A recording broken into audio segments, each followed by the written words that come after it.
Hello students. तो बेटा अपन लोग आज जो है इलेक्ट्रोकेमिस्ट्री चैप्टर के कुछ न्यूमेरिकल्स की प्रैक्टिस करेंगे। ठीक है, लास्ट क्लास में जो अपन का डिस्कशन हुआ है उसमें कंडक्टिविटी और जो बैटरीज वगैरह है उन पे चर्चा करी हम लोगों ने। तो न्यूमेरिकल प्रैक्टिस करके हम लोग जो है सरफेस केमिस्ट्री स्टार्ट करेंगे आज, है ना। तो कुछ अच्छे क्वेश्चंस ले लेते हैं और बेटर है कि हम लोग प्रीवियस ईयर के ही क्वेश्चंस कुछ प्रैक्टिस कर लेते हैं ताकि जो है रिवीजन भी हो जाए अपना और कैसे अप्रोच करना है। मैंने हर एक टाइप का क्वेश्चन यहाँ पे सिलेक्ट करा है। तो देखो, नीट में 2016 के बाद के क्वेश्चन स्टार्ट कर लेते हैं हम लोग। तो क्वेश्चन नंबर 26 देखो यहाँ पे, pressure of hydrogen required to make the potential of hydrogen electrode in pure water 0। तो ई सेल जो है अपन लोगों को कितना चाहिए, E0 minus 0.0591 upon n log of Q। अब हाइड्रोजन इलेक्ट्रोड के लिए ये तो अपन लोगों ने क्या लिखा बेटा, कोई भी नस्ट इक्वेशन लिखी, चाहे रिडक्शन पोटेंशियल ले लो चाहे वो ऑक्सीडेशन पोटेंशियल ले लो। ठीक है, तो यहाँ पे क्या लिखोगे, H2 to H plus 2 electron. ठीक है, इसके लिए E0 तो 0 होता ही है, वो कह रहे हैं ई सेल भी 0 करना है अपन को। तो 0 is equal to minus 0.0591 upon n कितना बेटा यहाँ पे 2 log ऑफ Q कितना है, Q जो है आपके पास Q आ रहा है कितना, इसका H प्लस आयन की कॉन्सेंट्रेशन का square upon what, partial pressure of hydrogen activity, है ना। अब देखो बेटा, ये तो कांस्टेंट है तो ये पूरा ही 0 हो गया। ठीक है, log of H plus ion की कॉन्सेंट्रेशन का square upon partial pressure of H2 should be equal to 0। ठीक है, अब वो कह रहे हैं कि प्रेशर कितना होना चाहिए ताकि, देखो अब प्योर वाटर के लिए अगर हम बात करें तो प्योर वाटर के लिए क्या है, H प्लस आयन की कॉन्सेंट्रेशन कितनी है, प्योर वाटर की H प्लस आयन की कॉन्सेंट्रेशन होती है 10⁻⁷ मोलर। ठीक है, अब यहाँ पे क्या होगा, H प्लस आयन की कॉन्सेंट्रेशन का square upon partial pressure of hydrogen is equal to what, 10⁻�0 that comes out to be 1। Anti log ले लिया ना। ओके, सो ये आपका H प्लस आयन की कॉन्सेंट्रेशन अपन लोगों को 10⁻⁷ मतलब 10⁻14 upon partial pressure of hydrogen कितना है, पार्शियल प्रेशर ऑफ हाइड्रोजन जो है अपन को पता करना है। ओके, ये कितना आ रहा है बेटा 1, तो पार्शियल प्रेशर ऑफ हाइड्रोजन कितना आएगा 10⁻14 एटमॉस्फेयर। ठीक है, so answer is 1। Okay, now पढ़ते हैं आगे अपन लोग। नेक्स्ट क्वेश्चन में 27 ले रहा हूं। ठीक है, 27 में वो क्या बोल रहे हैं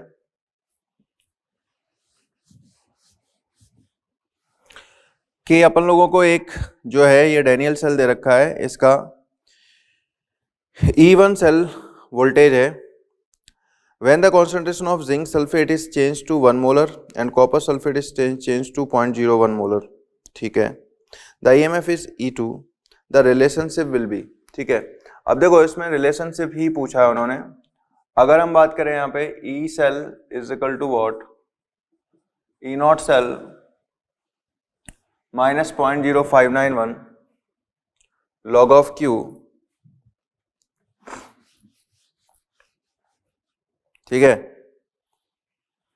ये आ गया 27।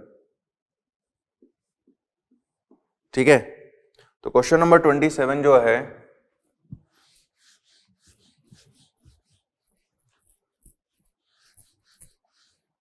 क्या होगा,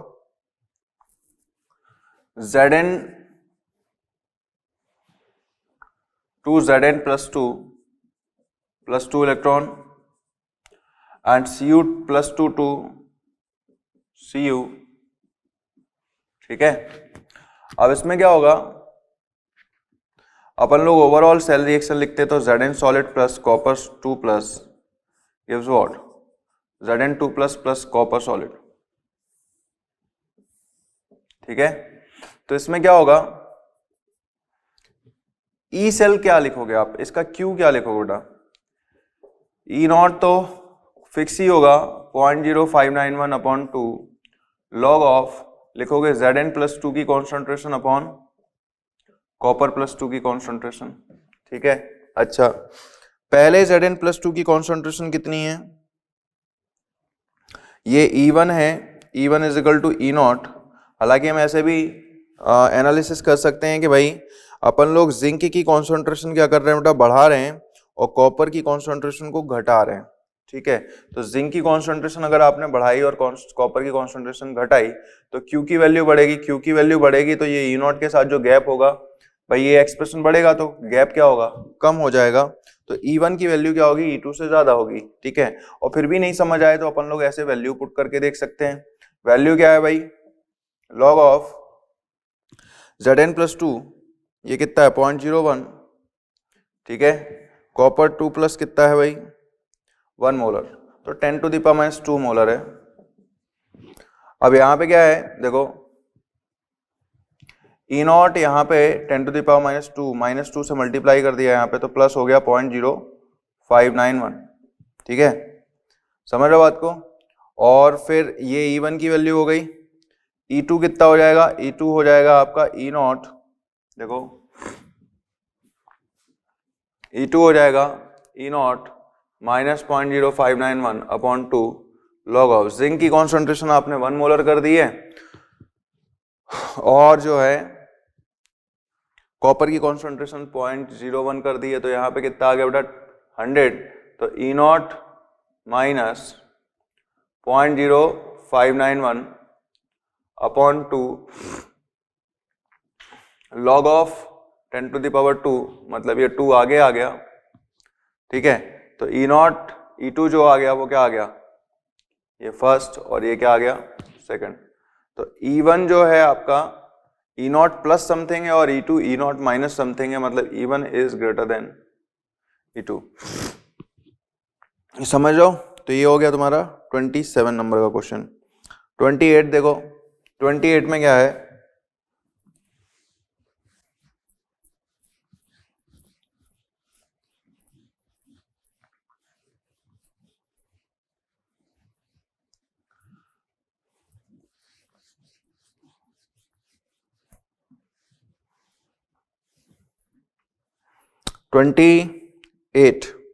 question number 28। See, ionic mobility of which of the following alkali metal ions is lowest when aqueous solution of their salt are put under electric field? ठीक है, तो ionic mobility of which of the following alkali metal ions is lowest। ठीक है बेटा, तो अपन लोग सीख चुके हैं कि भाई लिथियम आयन जो रहेगा वो हाइड्रेशन की वजह से जो है लार्जेस्ट साइज का रहेगा, इस वजह से सबसे स्लोएस्ट वही मूव करेगा, तो आयनिक मोबिलिटी उसकी ही सबसे कम रहने वाली है। ठीक है, नाउ 29 देखो, अपन को बोला जा रहा है कि consider change in oxidation state of bromine corresponding to different EMF values. ठीक है, as shown in the diagram below. Okay, अब अपन लोगों को बोला जा रहा है कि then the species undergoing disproportionation is. ठीक है, तो कौन सी स्पीसीज जो है डिस्प्रोपोर्शनेशन में जा रही हैं, हम ये देखते हैं यहाँ पे। तो देखो बेटा, यहाँ पे अपन लोगों के पास एक तो ऑप्शन है ब्रोमीन, दूसरा है HBRO, तीसरा है BRO4- और चौथा है BRO3-। ठीक है, तो पहले मैं ब्रोमीन को चेक करता हूँ। ठीक है, अगर ब्रोमीन को मैं लेता हूँ बेटा, तो ब्रोमीन का रिडक्शन होगा किसमें, Br- में। ठीक है, और ब्रोमीन का ऑक्सीडेशन क्या होगा, ब्रोमीन का ऑक्सीडेशन होगा HBRO में। ठीक है, तो अपन लोगों को जो इसका रिडक्शन पोटेंशियल दे रखा है वो 1.0652 दे रखा है। इसका E0 कितना दे रखा है बेटा, Br2 का ऑक्सीडेशन होके HBRO में जब जाएगा तो ये कितना है 1.595, वो भी माइनस के साथ।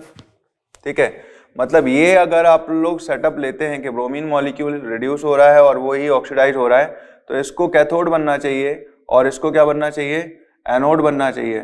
ठीक है, क्लियर। तो अगर हम देखें तो यहाँ पे इसका पूरा जो सेल बनेगा उसमें रिडक्शन पोटेंशियल ऑफ कैथोड, ठीक है, यही लिखते हैं बेटा, reduction potential of cathode plus oxidation potential of anode, reduction potential of cathode, ठीक है। अब रिडक्शन पोटेंशियल ऑफ कैथोड क्या होगा यहाँ पे 1.0652, ठीक है, माइनस 1.595, ओके। सो ये नेगेटिव आएगा, मतलब सेल वर्क नहीं करेगा, समझो। तो ब्रोमीन यहाँ पे काम नहीं करेगा बेटा, ठीक है।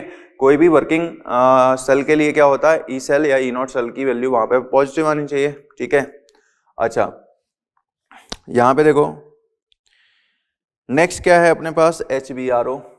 HBRO के लिए देखते हैं, HBRO का अगर रिडक्शन होता है तो ये ब्रोमीन में जाता है। इसके लिए कितना है अपन लोगों को, ई नॉट रिडक्शन पोटेंशियल दे रखा है 1.595, और HBRO का ऑक्सीडेशन होता है तो क्या होता है, HBRO का ऑक्सीडेशन होगा तो ये आएगा BRO3 माइनस, ठीक है। सो यहाँ पे ये आ गया आपका ई नॉट, इसका कितना आएगा बेटा -1.5, -1.5। अब देखो ये रिडक्शन पोटेंशियल हो गया और ये क्या हो गया, ऑक्सीडेशन पोटेंशियल, ठीक है। तो ई नॉट सेल कितना आएगा HBRO के लिए, अगर वो डिस्प्रोपोर्शनेशन में जाता है, reduction potential of cathode plus oxidation potential of anode, ठीक है। So 1.595 minus 1.5 that comes out to be 0.095, समझो बात को। तो ये आपका HBRO का डिस्प्रोपोर्शनेशन पॉसिबल है बेटा, तो यही हो जाएगा। बाकी अगर ऑप्शन चेक करना चाहो तो कर लेना आप लोग, ठीक है। तो हम देख सकते हैं 17 में भी एक क्वेश्चन है, 17 में 2 क्वेश्चन है बेटा, 16 में 1 क्वेश्चन है, ठीक है, इलेक्ट्रोकेमिस्ट्री से, ठीक है, 18 में 1 क्वेश्चन है। मतलब एक क्वेश्चन हम मान सकते हैं कि आना ही आना है इलेक्ट्रोकेमिस्ट्री से, इसलिए एक इंपॉर्टेंट चैप्टर बन जाता है। देखो 19 में 2 क्वेश्चन है बेटा, तो हम देखें यहाँ पे क्वेश्चन नंबर 30, समझ में आ गया ना करना कैसे है, क्या है ना। क्वेश्चन नंबर 30 देखो,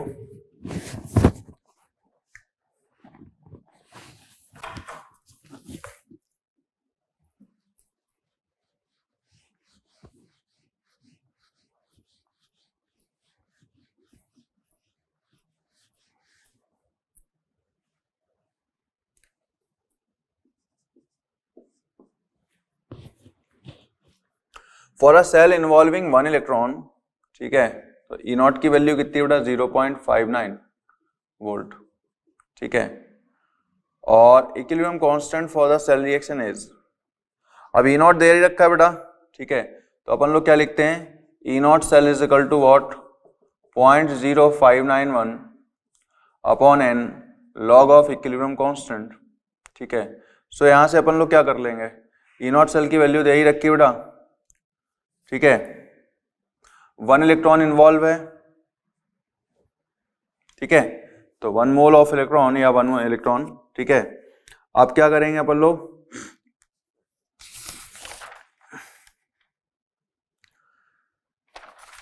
ओके, अब देखो बेटा यहां से log ऑफ के इक्विलिब्रियम कितना आ जाएगा, ये 0.591 है और ये 0.059, मतलब ये 10 आ गया, कितना आ गया 10, तो के इक्विलिब्रियम कितना आ जाएगा 10 टू द पावर 10, ठीक है। ये आपका क्वेश्चन 30 हो गया। क्वेश्चन 30 के बाद क्वेश्चन नंबर 31 हो गया, वो करना है अपन को।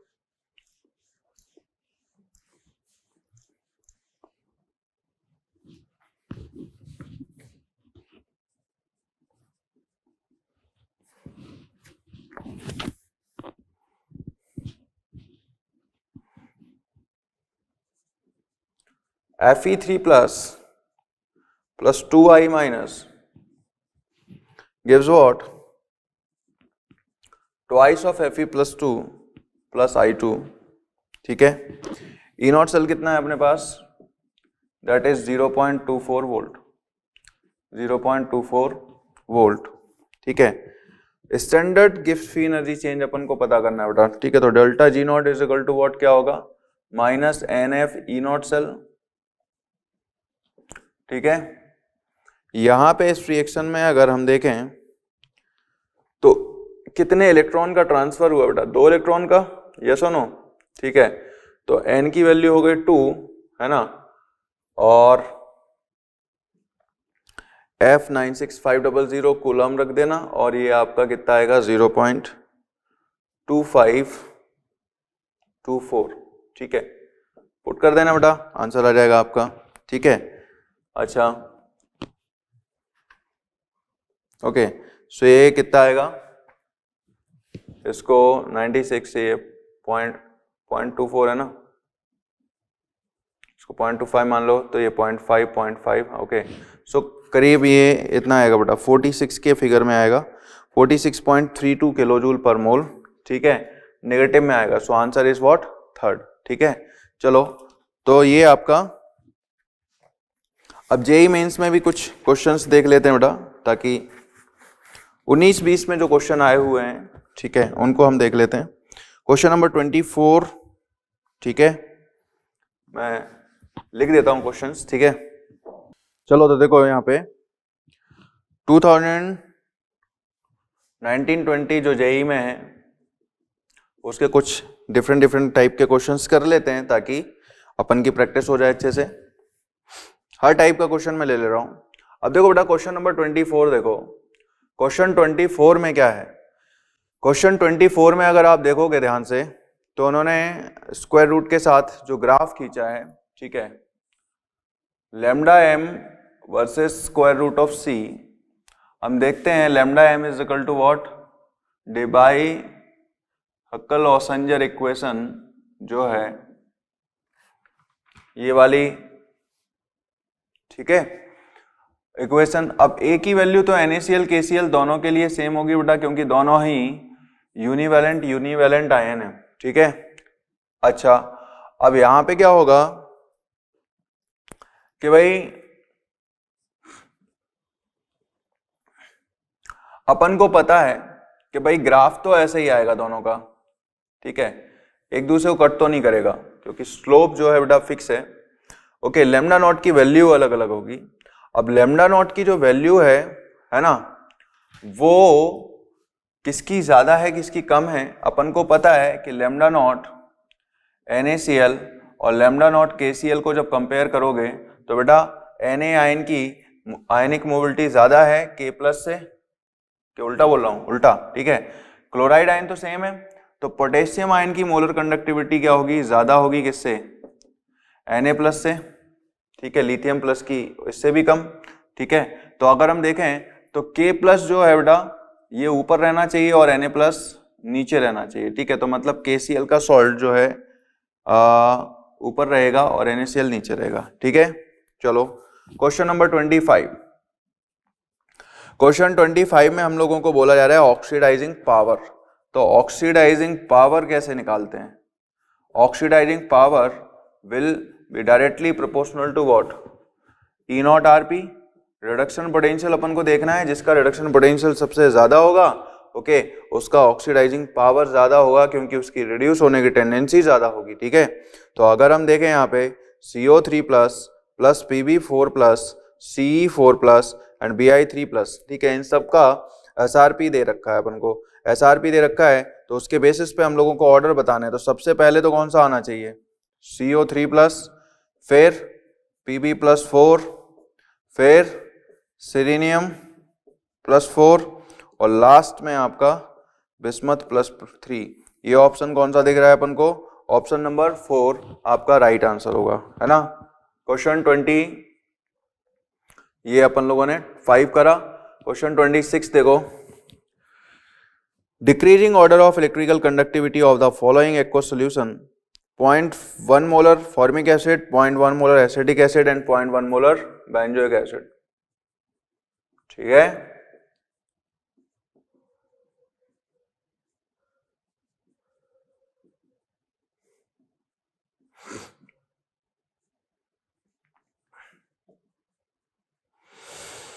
इलेक्ट्रिकल कंडक्टिविटी, भाई इलेक्ट्रिकल कंडक्टिविटी ये सभी वीक इलेक्ट्रोलाइट है, ओके। अब वीक इलेक्ट्रोलाइट हैं, सभी की कॉन्सेंट्रेशन सेम है ना। तो अब बात यह है कि जिसका आयनाइजेशन ग्रेटर होगा उसके आयनाइजेशन ज्यादा होगा, इसका मतलब क्या है, डिग्री ऑफ डिसोसिएशन ज्यादा होगा, क्लियर? जिसका डिग्री ऑफ डिसोसिएशन ज्यादा होगा वो ज्यादा आयन प्रोड्यूस करेगा, और डिग्री ऑफ डिसोसिएशन किसका ज्यादा होगा बेटा? जिसका Ka ज्यादा होगा, ठीक है। और Ka किसका ज्यादा होता है? स्ट्रॉन्गर एसिड का, ठीक है। तो अगर हम कंपैरिजन करें इनमें, तो अपन लोगों ने ऑर्गेनिक में पढ़ा होगा कि formic acid much better acid, ठीक है। सेकंड नंबर पे कौन आता है बेटा? बेंजोइक एसिड, और फिर उसके बाद कौन सा आता है? एसिटिक एसिड, ठीक है। तो अगर हम देखें यहाँ पे K की वैल्यू अपन लोगों पीके की बात करें तो ये आपका 3.7, ये 4.2 और ये 4.7 है ना, ओके। तो जिसका पीके कम होगा उसका एसिडिक स्ट्रेंथ ज्यादा होगा। तो कहने का ये मतलब हुआ कि यहाँ पे सबसे ज्यादा बढ़िया कौन सा हुआ? A then C then B, ठीक है। So answer is your first, okay. Question number 29 देखो, क्वेश्चन नंबर 29 आपका क्या बोल रहा है? Standard gives energy for the given cell, okay, in kilojoule per mole. Zn solid and copper 2 plus gives what? Zn plus 2 plus copper solid, okay. E not कितना है अपने पास? 2 volt. E not कितना है? 2 वोल्ट, है ना। अब इसमें क्या है देखो,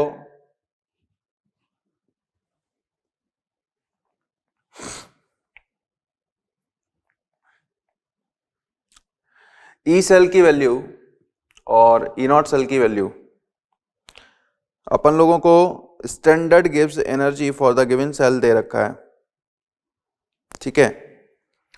तो यहां क्या होगा? Delta G naught minus N F E naught cell, ये कितना है भाई? 2 वोल्ट फैराडे 96500 इंटू एन की वैल्यू कितनी है, ओके। सो यहां से निकाल लेंगे। नाउ नेक्स्ट देखो बेटा, क्वेश्चन नंबर 30, ओके। क्वेश्चन 30 देखो,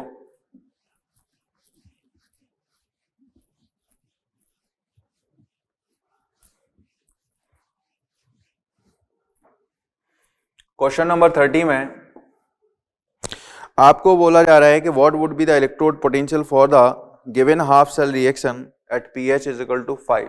अगर pH 5 है अपने पास, ठीक है, तो इस हाफ सेल रिएक्शन के लिए अपन लोगों को क्या है?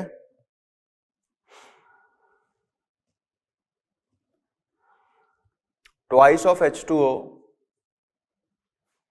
Okay, gives what? O2 plus 4H plus plus 4 electron, ठीक है। ई नॉट रिडक्शन पोटेंशियल कितना दे रखा है इसका? 1.23 वोल्ट, ठीक है। What would be the electrode potential for the given half cell reaction? pH अपन लोगों को 5 दे रखा है, तो pH 5 का मतलब क्या बेटा? H आयन की कॉन्सेंट्रेशन कितनी हो गई? 10⁻⁵, है ना।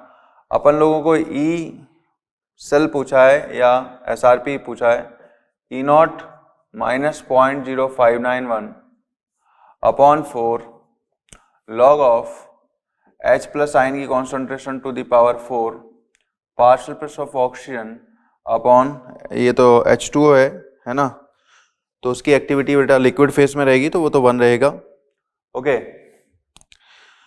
अब वो अपन को क्या बोल रहे हैं कि भाई टेम्परेचर वगैरह ये सब कहानी 298 केल्विन, ये सब ऑक्सीजन अंडर एटमॉस्फेरिक प्रेशर 1 बार, ओके। तो 1 बार प्रेशर है इसका। H प्लस आयन की कॉन्सेंट्रेशन आपको दे ही रखी है, ये आपको दे रखा है 1.23, ठीक है। अच्छा, ओके, ये बेटा -1.23 होता है जहां तक मुझे वैल्यू याद है, अपन लोगों ने याद तो करी है ना। तो एक बार चेक कर लेना इसको। माइनस क्या हो जाएगा यहाँ पे? 0.0591 अपॉन 4 लॉग ऑफ, कितना आएगा? H प्लस आयन की कॉन्सेंट्रेशन कितनी है? 10⁻⁵ की पावर यहाँ 4 आएगा, ये 4 4 कैंसिल आउट हो जाएगा, यहाँ से 10 की पावर -5 मतलब 1.23 माइनस 0.0591 इंटू वॉट 4। ओके, तो ये न्यूमेरिकल टाइप की प्रॉब्लम है बेटा, जिसमें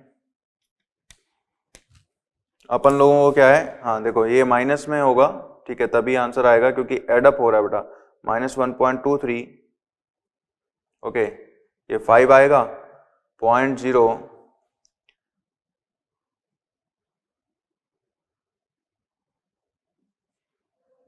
ठीक है, सो ये कितना आ गया, -1.52, ओके, सो -1.52, इसको करेक्ट कर लेना, -1.23 होगा वहां पे, ठीक है। अच्छा, तो ये क्वेश्चन नंबर 30 हो गया। अब देखो फिर से वही कहानी है, रेशियो ऑफ Sn+2, मतलब Sn+2 और Pb+2 का रेशियो क्या होगा बेटा इस रिएक्शन में, इक्विलिब्रियम कांस्टेंट के बराबर, और इक्विलिब्रियम कांस्टेंट क्या होता है अपन लोग जानते ही हैं भाई, है ना। जब आप इस सेल की रिएक्शन लिखोगे तो उसमें क्या होगा बेटा, क्वेश्चन 31 आप देखोगे तो यहाँ पे इन दोनों का इक्विलिब्रियम की कंडीशन पे जो रेशियो रहेगा, तो E0 cell is equal to what 0.0591 upon n log of K equilibrium, ठीक है। सो ये आपका यहां से निकल आएगा बेटा log of K equilibrium. Now के इक्विलिब्रियम निकल आएगा, 108 gram of silver is deposited at cathode from silver nitrate solution by a certain quantity of electricity, the volume of oxygen gas produced, ठीक है। फिर से वही कहानी है बेटा, 108 ग्राम सिल्वर जो है डिपोजिट कब होगी, जब 1 मोल ऑफ करंट पास करा जाएगा, मतलब 1 फैराडे। अब वो कह रहे हैं कि भाई ऑक्सीजन कितना प्रोड्यूस होगा इन पर्टिकुलर कंडीशन पे, है ना, वाटर से प्रोड्यूस करना है। तो क्वेश्चन नंबर 32 अगर आप सॉल्व करोगे तो एक बात तो तय है कि AgNO3 का 108 ग्राम अगर आपको प्रोड्यूस करना है तो आपको करंट कितना लेना है बेटा, 1 फैराडे, ठीक है, 1 फैराडे से 108 ग्राम चार्ज, ओके। अगर अपन लोग देखें यहाँ पे ऑक्सीजन प्रोड्यूस करनी है बेटा, तो ऑक्सीजन क्या होगा, H2O twice H2O, O2 plus 4H plus 4 electron, तो 4 फैराडे से क्या है 1 मोल ऑक्सीजन, ठीक है। तो 1 फैराडे से कितना होगा 0.25 मोल ऑक्सीजन। 0.25 मोल ऑक्सीजन का वॉल्यूम लिख लेंगे अपन लोग, ठीक है, समझ लो बात को। नाउ तो ये आपकी कहानी हो गई, क्वेश्चन नंबर 32 भी हो गया, कर लोगे बेटा। तो इस तरीके से ये जो इलेक्ट्रोकेमिस्ट्री चैप्टर है मैंने हर टाइप के क्वेश्चंस करा दिए, आप देख चुके हो बेटा। आपको पैटर्न पकड़ना है कि किस तरीके के क्वेश्चंस आते हैं, मेनली 3 ही सेक्शन से क्वेश्चन आते हैं, ठीक है। तो ध्यान रखो, और अपने मॉड्यूल की जो है स्टेज 1 स्टेज 2 और लास्ट की स्टेज 4 तो जरूर कर लो आप लोग, ठीक है। तो आपका जो है सारे कॉन्सेप्ट्स क्लियर हो जाएंगे, इससे बाहर कुछ नहीं आने वाला, ठीक है। चलो फिर, है ना, अब सरफेस केमिस्ट्री पे बात करेंगे हम लोग। चलो तो शुरू करते हैं अब प्रस्थ रसायन, ठीक है। प्रैक्टिस हम लोग कर चुके हैं, इलेक्ट्रोकेमिस्ट्री के क्वेश्चंस आप लोगों के हो गए, ठीक है। तो अब प्रस्थ रसायन शुरू करते हैं बेटा। प्रस्थ रसायन एक चैप्टर पूरा लर्निंग बेस्ड है, रटने वाला है, ठीक है। इसमें अपन के पास 3 लेक्चर हैं, ठीक है, तो इसको फिनिश करते हैं। मेन 3 टॉपिक ही हैं इसमें प्रस्थ रसायन में, एक तो बेटा अधिशोषण, ठीक है, दूसरा उत्प्रेरण और तीसरा कोलाइडल विलयन, ठीक है, उत्प्रेरण और कोलाइडी अवस्था।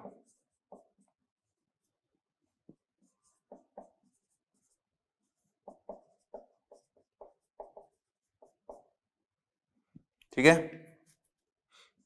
इसमें क्या होगा देखो,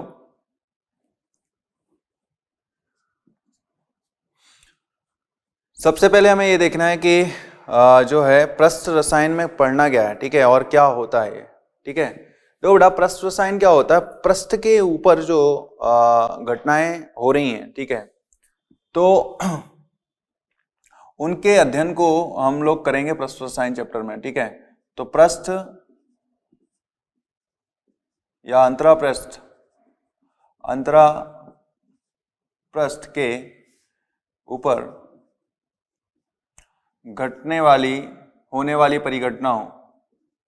होने वाली परिघटनाओं का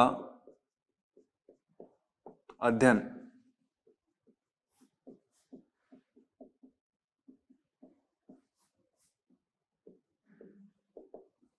ठीक है।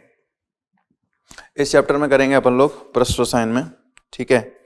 तो अंतरापृष्ठ पर होने वाली परिघटनाओं का, अब ये अंतरापृष्ठ क्या होता है इस पे हम बात करेंगे। तो ये जो चैप्टर है ये इन 3 पार्ट्स में ही डिवाइडेड है बेटा, ठीक है। अधिशोषण, उत्प्रेरण और कोलाइडे, ये सभी अंतरापृष्ठ पर होने वाली परिघटनाएं, ठीक है। इसमें मुख्य रूप से पहले जो है बेटा सबसे इंपॉर्टेंट कोलाइडी अवस्था है, अधिशोषण से क्वेश्चन आते हैं, फिर उसके बाद उत्प्रेरण से क्वेश्चन आते हैं, ठीक है। सबसे ज्यादा इस हिस्से से क्वेश्चन आते हैं, ठीक है। अब देखो अंतरापृष्ठ क्या होता है, ठीक है। अंतरापृष्ठ बेटा कोई भी एक सतह हो सकती है, ठीक है, जो कि 2 अलग अलग भौतिक स्थूल प्रावस्थाओं को क्या करती है, ठीक है, या भौतिक प्रावस्थाओं की पदार्थों को अलग अलग करती है, ठीक है। तो पृष्ठ रसायन अंतरापृष्ठ या या सतह को स्थूल प्रावस्थाओं से अलग दर्शाने के लिए अपन लोग हाइफन का उपयोग करते हैं, ठीक है। तो ये जो जैसे कोई भी सतह है बेटा, ठीक है, जैसे सपोज करो मैं बोर्ड की ये सरफेस है, ठीक है, तो बोर्ड की जो लकड़ी है, ठीक है, उसके ऊपर ये सतह है, ठीक है, और इधर पे क्या है, पूरा वायुमंडल गैस है, ठीक है।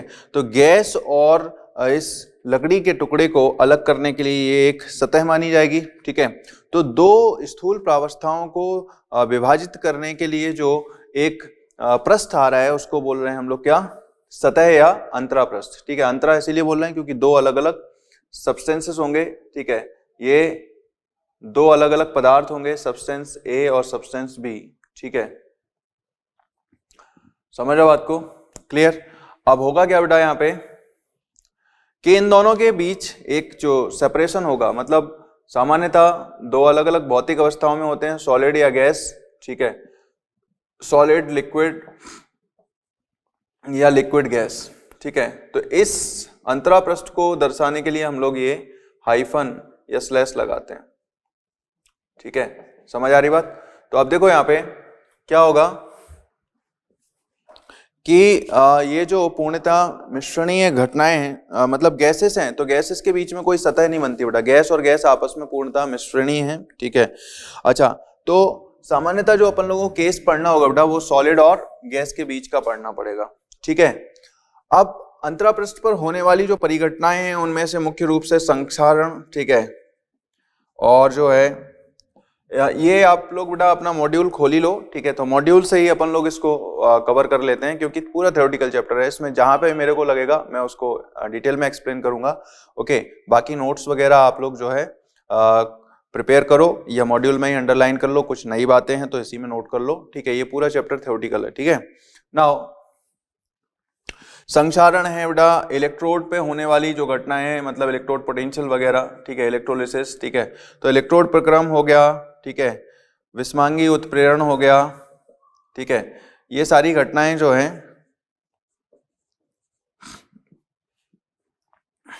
ठीक है,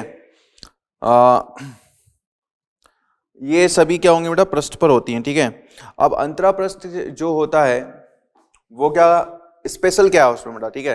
देखो जैसे सपोज करो मैं बात करूं, आप लोगों ने देखा होगा कोई चिमनी वगैरह रहती है किचन वगैरह में, रसोई है ना जो रहती है, गाँव में देखा होगा, तो वहाँ चूल्हा जलता है तो धुआं होता है, ठीक है। तो आप देखते हो कि कुछ टाइम बाद जो है चिमनी पूरी काली हो जाती है, ठीक है, क्लियर। उसको स्क्रैच करते हो तो उसमें कालिक जो है निकलती है।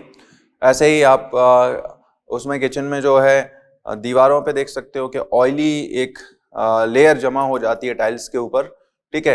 तो रीजन क्या है वहां पे कि सरफेस पे कहीं ना कहीं कुछ अलग परिघटनाएं हो रही हैं, ठीक है, जिससे वो सतह जहां पे है, ठीक है, वो सतह पे क्या हो रहा है, सांद्रता बढ़ रही है, ठीक है। तो किसी पदार्थ की किसी दूसरे पदार्थ की सतह पर सांद्रता अचानक से बढ़ जाए, ठीक है, या कुछ समय अंतर से बढ़ जाए, तो उस प्रक्रम को बोलते हैं हम लोग अधिशोषण। क्या बोलते हैं बेटा? अधिशोषण। किसी पदार्थ की सांद्रता किसी दूसरे पदार्थ की सतह पर क्या हो बेटा? बढ़ जाए, उसको बोलते हैं हम लोग अधिशोषण। तो अधिशोषण होता क्यों है और सतह के अपने फिनोमेनन क्यों होते हैं? जैसे ये कोई सतह है बेटा, ठीक है ना। अब सतह सब्सटेंस एक ही है, ओके, पदार्थ ए है, मान के चलो ये ठोस अवस्था में, ठीक है, सामान्यतः सतह जो है ठोस अवस्था में ही प्रोवाइड करते हैं।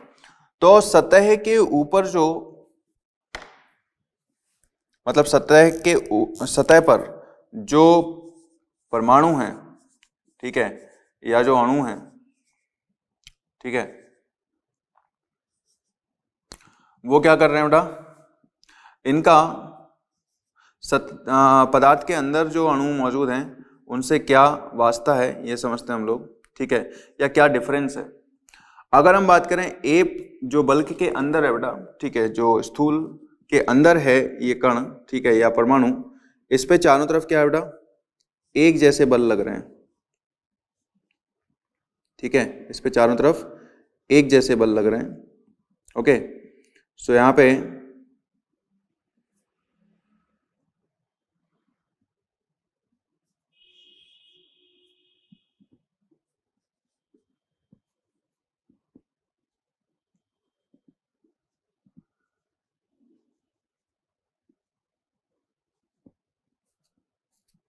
ठीक है,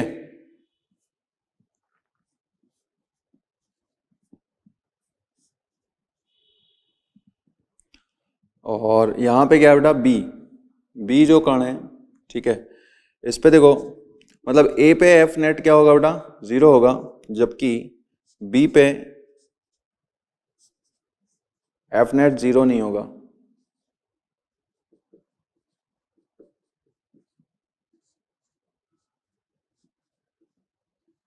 ठीक है, इस पे अंदर की तरफ तो कण है खींचने के लिए इसको बेटा, लेकिन बाहर कोई भी नहीं है, ठीक है। तो इसलिए क्या होगा, यहाँ पे एक जो विद्युत चुंबकीय क्षेत्र होगा, ठीक है, वो अनबैलेंस्ड रहेगा, ठीक है, वो संतुलित नहीं रहेगा। तो असंतुलित जो ये विद्युत चुंबकीय क्षेत्र होगा, ठीक है, उस पे क्या होगा बेटा? एक कहीं ना कहीं बल लगेगा, ठीक है, एक खिंचाव लगेगा। तो ये क्या करेगा? अपने संपर्क में आने वाले दूसरे कणों को क्या करेगा? अपने तरफ खींचेगा, ठीक है। तो क्या होगा सतह पे? क्या होगा, जब भी कोई कण इसके संपर्क में आएंगे दूसरे पदार्थ के, मान के चलो ये बी है, ठीक है, तो बी गैस है कोई, सपोज, ठीक है, तो यहाँ पे क्या होगा बेटा? ये सतह के नजदीक आते ही इन पे क्या होगा? बल लगेगा, एक आकर्षण बल, ठीक है, जिसकी वजह से ये क्या होंगे? इस सतह पे जमा होना स्टार्ट होंगे, ठीक है। तो सतह पे जब आकर्षण बढ़ जाता है, ठीक है, इस वजह से यहाँ पे सांद्रता बढ़ जाएगी। क्लियर? तो इस प्रक्रिया को क्या बोलते हैं हम लोग? अधिशोषण। क्या बोलते हैं? अधिशोषण, ठीक है, ठीक है। अब ये जो गैस बी है इसको बोलते हैं बेटा अधिशोष्य, ठीक है, अधिशोष्य या एड्जॉर्बेट, और इसको बोलते हैं अधिशोषक,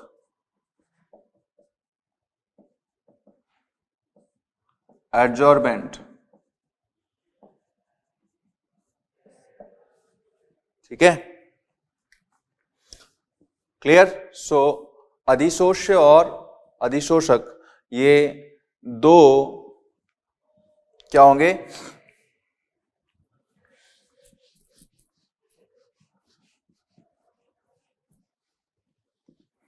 पदार्थ होंगे बेटा, इनके बीच में आकर्षण बल होगा और ये सतह पे क्या होगा? सांद्रता बढ़ जाएगी, ठीक है। तो अब यहाँ पे जब कोई पदार्थ, जैसे हम लोग बात करते हैं बेटा चारकोल को अगर हम लोग किसी गैस से भरे हुए चैम्बर में डालते हैं, ठीक है, यहाँ पे अपन लोग प्रेशर इसका मेजर करते हैं, ठीक है, मान के चलो प्रेशर इस गैस का क्या है?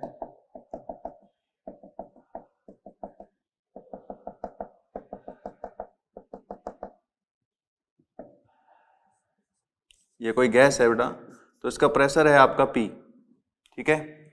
और अगर हम देखें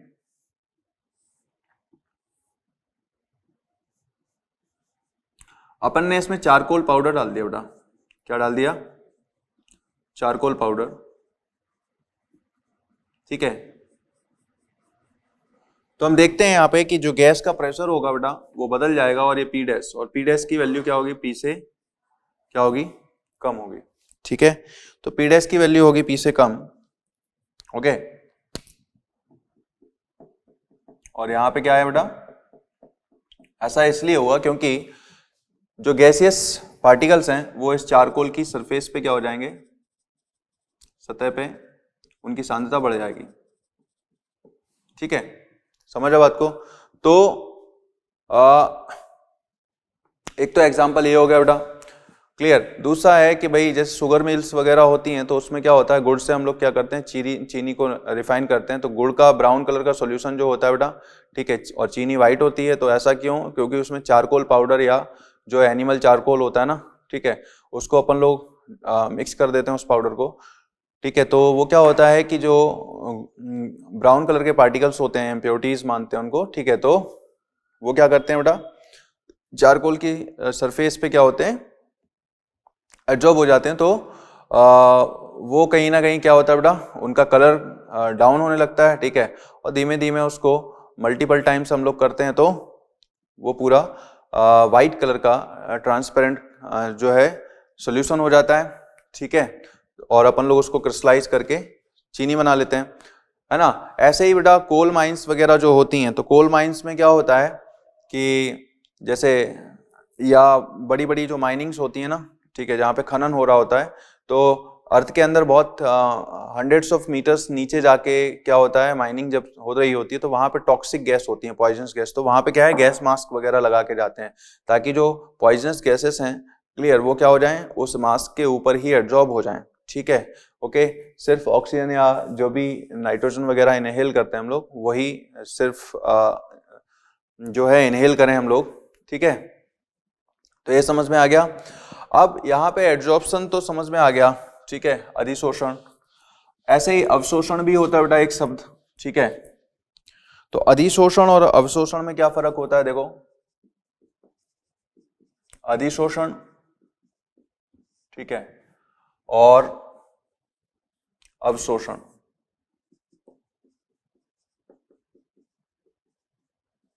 ठीक है। तो अधिशोषण में जो है बेटा, जैसे कोई एक सब्सटेंस है, ठीक है, क्लियर, इस सब्सटेंस के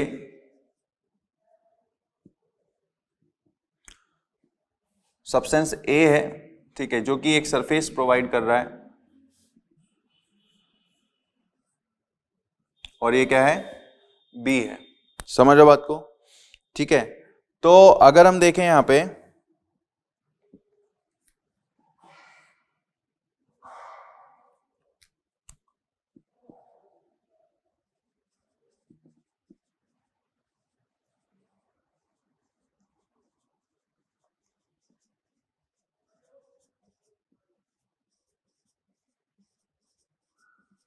यहां पे क्या है बेटा, जो सब्सटेंस बी है वो बल्क के अंदर जो कॉन्सेंट्रेशन है, ठीक है, ये आपका, ठीक है। अब बल्क के अंदर जो कॉन्सेंट्रेशन है,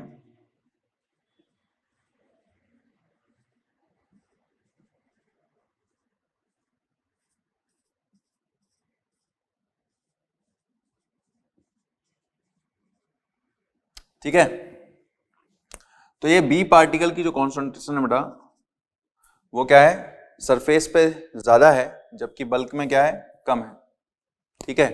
अच्छा, जबकि अवशोषण जो एब्जॉर्प्शन होता है, जैसे कि स्पंज को आप पानी में डालोगे, ठीक है, तो क्या होगा बेटा, वहां पे वाटर मॉलिक्यूल्स क्या होंगे, यूनिफॉर्मली डिस्ट्रीब्यूटेड हो जाएंगे इसमें, ठीक है, समान रूप से अंदर, बल्क के अंदर क्या होगा, डिस्ट्रीब्यूटेड हो जाएंगे, ठीक है, ये जो है,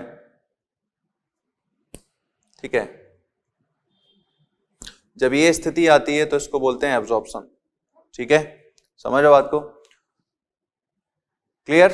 तो जब बल्क के अंदर ये जो दो स्थूल प्रावस्थाएं बेटा, ठीक है, ए और बी, ठीक है, तो बी की सांद्रता क्या है, यहाँ पे सपोज करो N1 है सरफेस पे और यहाँ पे क्या बेटा N2, तो N2 is less than N1, ठीक है, बल्क के अंदर, तो इसको बोलेंगे हम लोग अधिशोषण, ठीक है। और यहाँ पे क्या बेटा यूनिफॉर्मली डिस्ट्रीब्यूटेड है बल्क के अंदर, ठीक है, तो ये बल्क फिनोमेनन है, ठीक है, कि ये जो पदार्थ के अंदर कोई दूसरा पदार्थ क्या हो रहा है, समान रूप से क्या हो रहा है, फैल जा रहा है। तो स्पंज को जब आप पानी में डालोगे तो स्पंज के अंदर क्या होगा बेटा, पानी पूरे तरीके से समान रूप से फैल जाएगा, ठीक है।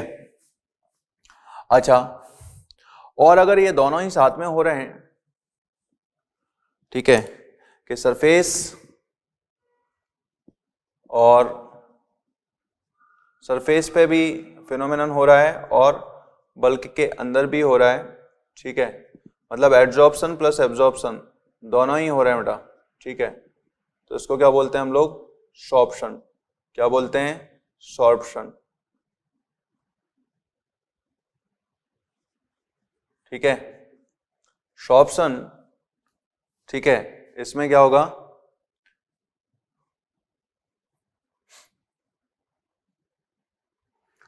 अधिशोषण मतलब एड्जॉर्प्शन भी हो रहा है प्लस एब्जॉर्प्शन भी हो रहा है, ठीक है, क्लियर। सो यहां पे क्या बेटा, इसको शोषण बोलते हैं, ठीक है, सॉर्प्शन,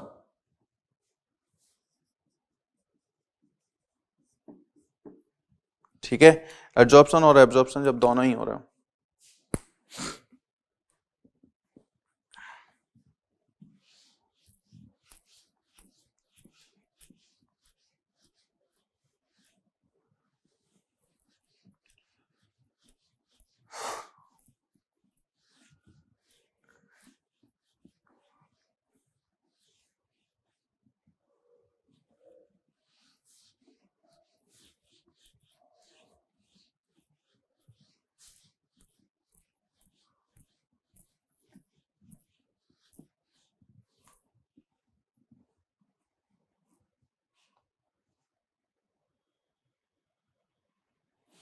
ठीक है, ये बात समझ आ गई अपन को।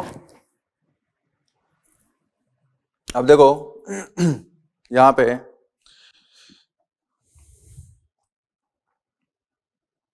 ये तो समझ में आ गया बेटा, एड्जॉर्प्शन, ठीक है, तो एड्जॉर्प्शन की जो अधिशोषण है, ठीक है,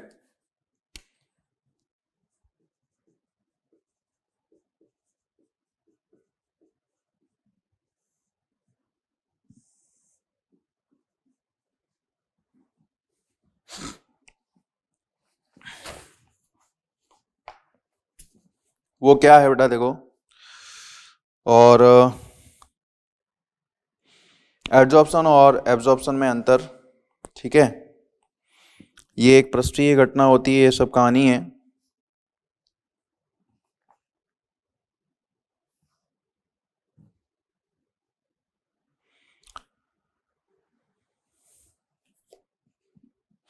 अब अधिशोषण के जो है अपन लोग गुण देखते हैं बेटा कि अधिशोषण क्या होता है, ये तो समझ में आ गया अपन लोगों को, ठीक है, एग्जाम्पल वगैरह भी है ना।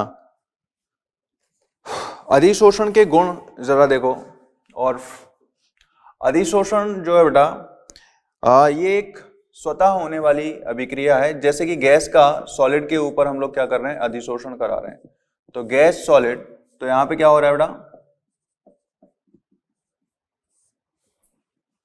गैस का सॉलिड पे क्या हो रहा है, जो है एड्जॉर्प्शन हो रहा है, ठीक है, तो ये आपका एक स्वतः होने वाली अभिक्रिया है।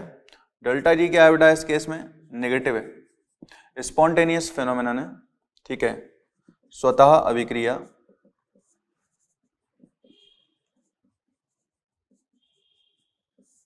डेल्टा जी आपका क्या हो गया, नेगेटिव, ठीक है। डेल्टा जी अगर जीरो होगा तो वहां पे क्या होगा, साम्य स्थापित हो जाएगा। अधिशोषण जो है बेटा इसमें क्या होता है, डेल्टा एच नेगेटिव होता है, क्यों होता है, और डेल्टा एस भी नेगेटिव होता है। ठीक है, समझ बात को। ये देखो डेल्टा एच इसलिए नेगेटिव है क्योंकि यहाँ पे जो आने वाला पदार्थ है, ठीक है, जो इस सरफेस पे आ रहा है, ठीक है, सरफेस क्या है बेटा, उसको एक साइट प्रोवाइड कर रही है, ठीक है, जिसपे ये अणु क्या हो रहे हैं, एब्जॉर्ब हो जा रहे हैं। ठीक है, तो इनके बीच में आकर्षण बल आ रहा है, तो आकर्षण बल जब आता है तो डेल्टा एच क्या हो जाता है बेटा, नेगेटिव आता है, ऊर्जा मुक्त होती है। ठीक है, अच्छा, और डेल्टा एस जब नेगेटिव होगा तो डेल्टा एस नेगेटिव होने का मतलब यहाँ पे एंट्रोपी भी क्या हो रही है, घट रही है, रैंडमनेस क्या हो रही है, घट रही है। और delta G is equal to delta H minus T delta S. ठीक है, तो अब देखो बेटा ये भी नेगेटिव, ये भी नेगेटिव, और डेल्टा जी को नेगेटिव आना है तो डेल्टा एच ज्यादा नेगेटिव होना चाहिए। ठीक है, तभी इसके ऊपर डोमिनेंट हो पाएगा। लेकिन अगर टेम्परेचर आप बढ़ाओगे तो डेल्टा जी की value less and less negative होगी और जीरो की तरफ अप्रोच करेगी। ठीक है, तो टेम्परेचर बढ़ाने पे जो एड्जॉर्प्शन होगा या रेट ऑफ एड्जॉर्प्शन होगा, ठीक है, वो घटेगा। अमाउंट ऑफ एड्जॉर्प्शन क्या होगी बेटा, अमाउंट ऑफ एड्जॉर्प्शन घटेगी। ठीक है, समझ रहे बात को, मतलब ये इक्विलिब्रियम कहां पे जाएगा, पीछे की तरफ जाएगा। ठीक है, अच्छा, अधिशोषण के दौरान तंत्र की यादृच्छिकता में कमी आती है। ओके, अतः डेल्टा एस क्या होगा, नेगेटिव होगा। क्लियर, अधिशोषण के ऊष्मा दौरान जो है, जो भी एंथैल्पी चेंज होता है उसको बोलते हैं अधिशोषण ऊष्मा या अधिशोषण एंथैल्पी। ठीक है, अच्छा, एक मोल अधिशोष्य में अधिशोषण, एक मोल अगर हम लोग गैस को इस पे अधिशोषित कराते हैं तो जो भी ऊर्जा मुक्त होगी या ऊष्मा मुक्त होगी उसको बोलेंगे बेटा क्या, अधिशोषण ऊष्मा। ठीक है, समझो बात को। अब देखो इसमें अधिशोषण के प्रकार। ठीक है, अधिशोषण दो प्रकार का होता है, टाइप्स ऑफ एड्जॉर्प्शन। एक होता है बेटा फिजिकल एड्जॉर्प्शन और दूसरा क्या होता है, केमिजॉर्प्शन। ठीक है,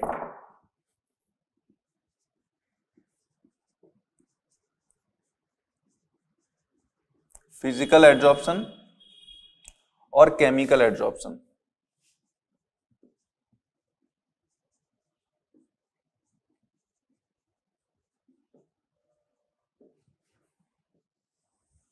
ठीक है, फिजिकल एड्जॉर्प्शन और केमिकल एड्जॉर्प्शन क्या फर्क होता है दोनों में, देखो ये समझते हैं हम लोग। भौतिक जो है अधिशोषण और रासायनिक अधिशोषण, ये क्या होते हैं बेटा, भौतिक अधिशोषण में ये जब सतह होती है बेटा तो सतह के ऊपर जो एड्जॉर्ब होने वाला पदार्थ है, ठीक है, और सतह के जो कण हैं उनके साथ एक भौतिक आकर्षण होता है, मतलब वॉन्डरवॉल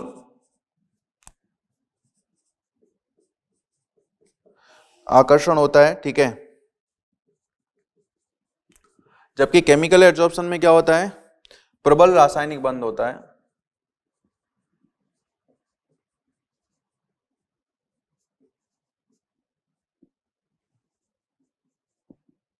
ठीक है, प्रबल रासायनिक बंध होते हैं इसमें। ठीक है, जबकि इसमें क्या होता है, दुर्बल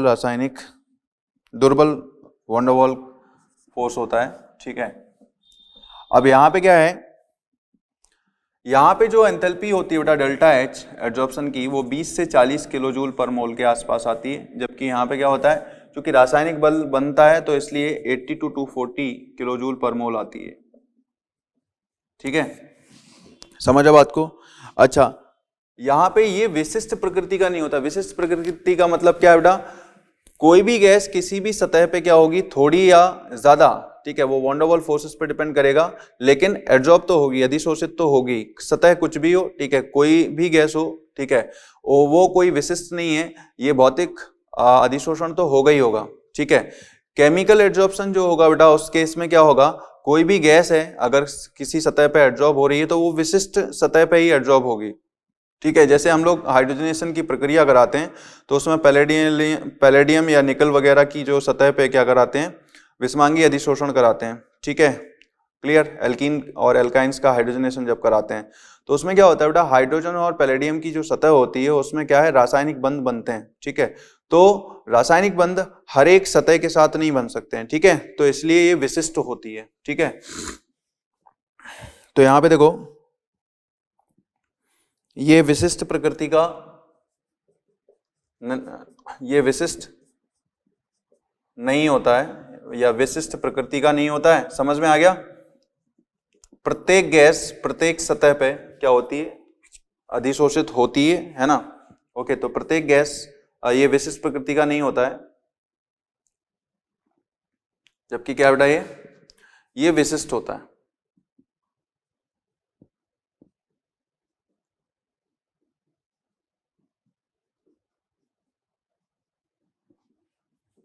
ये विशिष्ट प्रकृति का होता है, समझ में आ गया।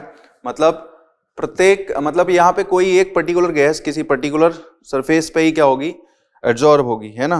अच्छा, चौथा क्या बेटा ये एक उत्क्रमणीय प्रक्रम होता है, ये उत्क्रमणीय प्रक्रम होता है, ठीक है। जबकि ये क्या बेटा एक अनुत्क्रमणीय प्रक्रम होता है।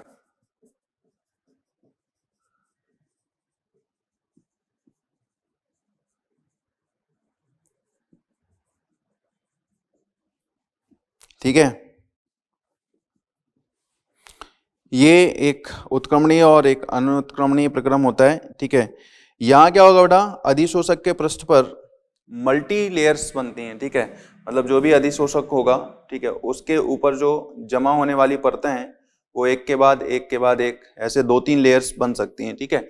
जबकि यहाँ पे क्या है, सतह और जो है पृष्ठ के और जो है गैस जो एडजॉर्ब हो रही है उसके बीच में रासायनिक बंध बन रहे हैं, तो बेटा यहाँ पे एक ही लेयर बन सकती है, ठीक है, क्योंकि रासायनिक बंध एक ही बार बनता है, ठीक है। ऐसा तो नहीं पीछे वाला अणु जो है डायरेक्ट रासायनिक बंध बना लेगा, ठीक है। इसमें तो van der Waals forces balance करने के लिए एक लेयर 2 लेयर, ठीक है, इस तरीके से। क्लियर। इसमें सक्रियकरण ऊर्जा नहीं होती है बेटा, क्योंकि डायरेक्ट अट्रैक्शन है, कुछ ऊर्जा देनी तो पड़ नहीं रही है ना। इस केस में क्या है, रासायनिक बंध बनाने के लिए पहले जो है अणुओं के बीच रासायनिक बंध तोड़ने होते हैं। जैसे हाइड्रोजन गैस पैलेडियम के साथ इंटरेक्ट करेगी बेटा, तो पहले हाइड्रोजन गैस के अणुओं को तोड़ने के लिए बेटा, ठीक है, एक सर्टेन ऊर्जा देनी पड़ेगी, तो इसमें सक्रियकरण ऊर्जा शामिल होती है। यह एक तीव्र प्रक्रम होता है ना, जबकि एक धीमा प्रक्रम होगा। क्लियर। अगर हम बात करें इस केस में फिजिकल एड्जॉर्प्शन में, ठीक है, तो इसमें क्या होगा,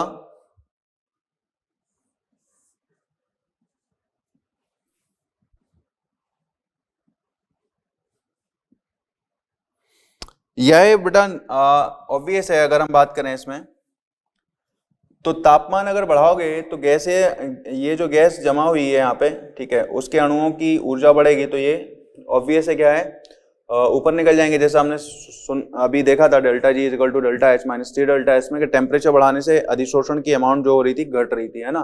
क्लियर।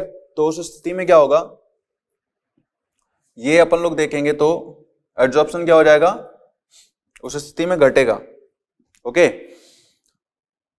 तो तापमान बढ़ाने से एड्जॉर्प्शन घटेगा और दाब कम करने से भी घटेगा, और दाब बढ़ाने से एड्जॉर्प्शन बढ़ेगा, ठीक है। तो अगर हम बात करें जो गैस अधिशोषित हो रही है उसकी मात्रा अमाउंट बेटा, और ताप के साथ संबंध, ताप बढ़ाओगे तो क्या होगा, अमाउंट उसकी कम होगी, ठीक है। दाब बढ़ाओगे तो क्या होगा, अमाउंट जो है दाब के साथ क्या होगी, बढ़ने लगेगी, ठीक है। समझ आई बात। अब देखो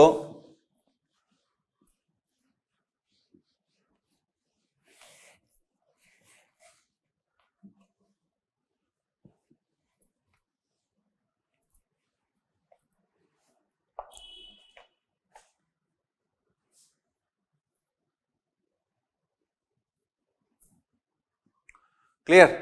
इसमें क्या होगा बेटा, तापमान के साथ, ठीक है, एक्चुअली सक्रियकरण ऊर्जा चाहिए होगी तो कुछ तापमान पहले बढ़ाना पड़ेगा, ठीक है। एक तापमान पे जाके एड्जॉर्प्शन होगा बेटा मैक्सिमम, ठीक है। तो ये केमिकल एड्जॉर्प्शन का। अच्छा, दाब का इस पे कोई विशेष फर्क पड़ता नहीं है केमिकल एड्जॉर्प्शन में, ठीक है। अच्छा, तो ये बात समझ में आ गई बेटा। अच्छा, तो अधिशोषण, अब हम बात कर रहे हैं इसमें कि अधिशोषण को प्रभावित करने वाले कारक कौन से हैं, ठीक है। तो अधिशोषण को प्रभावित करने वाले कारक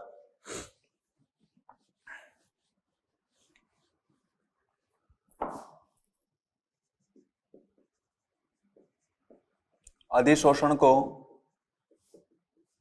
प्रभावित करने वाले कारक।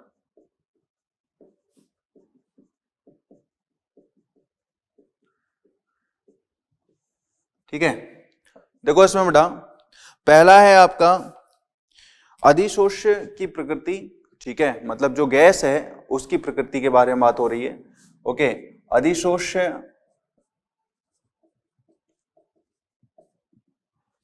गैस की प्रकृति।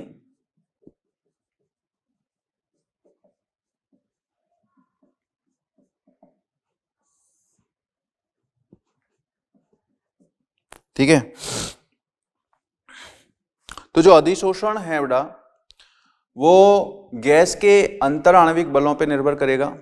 ठीक है, अधिशोष्य की जो मात्रा होगी, तो कोई भी गैस जो है उसके वॉन डेर वाल बल जो हैं, अंतर आणविक बल, ठीक है, अंतराणुक आकर्षण बल जब ज्यादा होंगे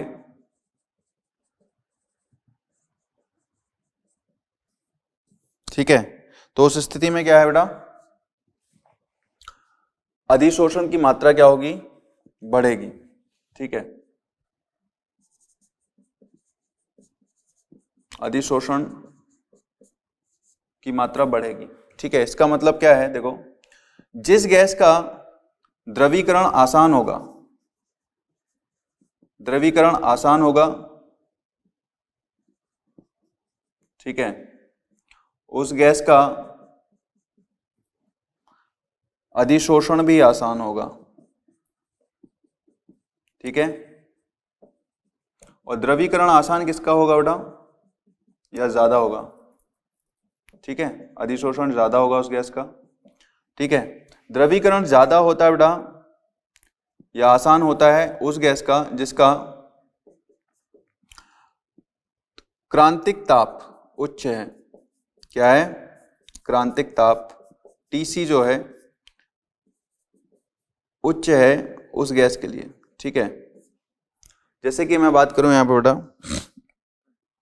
मेरे पास जैसे यहाँ पे CO2 अमोनिया HCl, इनके अंतर आणविक बल क्या है बेटा, ज्यादा है। ठीक है, और इनका क्रांतिक ताप भी उच्च है। ठीक है, तो इनका द्रवीकरण आसानी से हो जाएगा।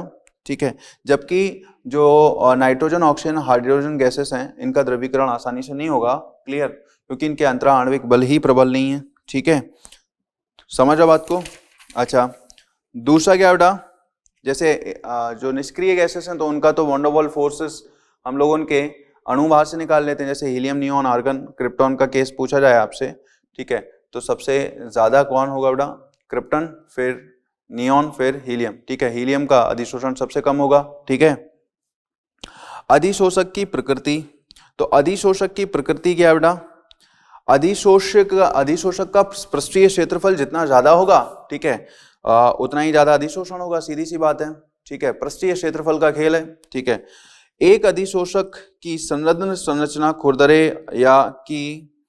खुरदरे पृष्ठ की या बारीक चूर्ण अवस्था में पृष्ठीय क्षेत्रफल अधिक होने के कारण अधिशोषण अधिक होता है। ठीक है, तो यहाँ पे क्या होगा कि एक खुरदरा सतह रहेगा तो अधिशोषण आसानी से होगा बेटा, एक चिकना सतह रहेगा तो अधिशोषण मुश्किल होगा।